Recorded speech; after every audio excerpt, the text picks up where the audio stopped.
अमावस्या के दिन भोर में थोड़ा सा जल्दी जागिए और नदी है पास में तो नदी, कूप, सरोवर जो भी है वहाँ पर स्नान कीजिए। और आपको न पता हो तो मैं आपको निवेदन कर दूं, अमावस्या जैसे महापर्व पर वस्त्रों के सहित ही स्नान किया जाता है।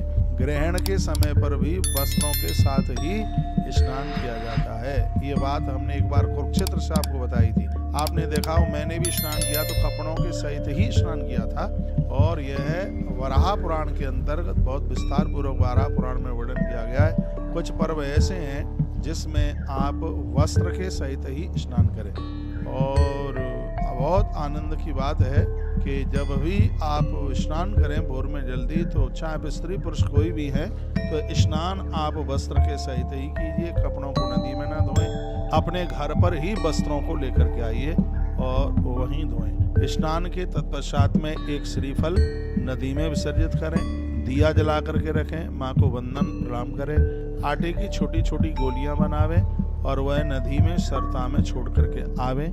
मछलियों के लिए मैं कहूँगा कि यह वर्ष आपके लिए इतना अत्यंत सुखकारी होगा, आप कहोगे महाराज जी धन्यवाद, बहुत आनंद हो गया। आपसे हो सके तो आप आटे का घी का लड्डू बनाइए और जहाँ भी कहीं आपको नंदी मिल जावे नंदी को खिला दीजिए। आपकी जन्म पत्री का संपूर्ण पितृ दोष समाप्त हो जाता है। यह उपाय अमावस्या के ही दिन होता है। ये बहुत ध्यान से सुन लीजिए। समी के वृक्ष के नीचे बैठ करके, समी के पेड़ के नीचे बैठ करके लड्डू बनाया जावे और उस लड्डू को समी की लकड़ियों से ही जला करके आटे को भूना जावे।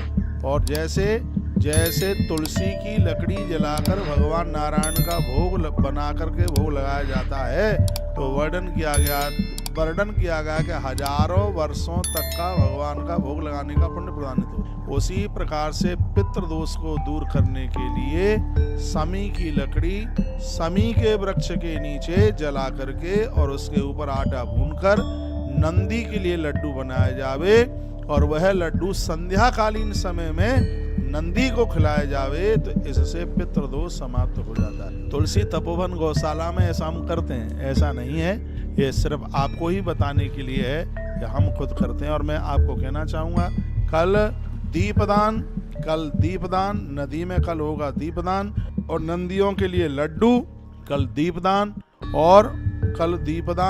और नंदियों के लिए लड्डू, ये व्यवस्था कल की जा रही है। सहयोग तो आपसे 500 रुपया लिया जाएगा, लेकिन इतना आनंद हो जाएगा।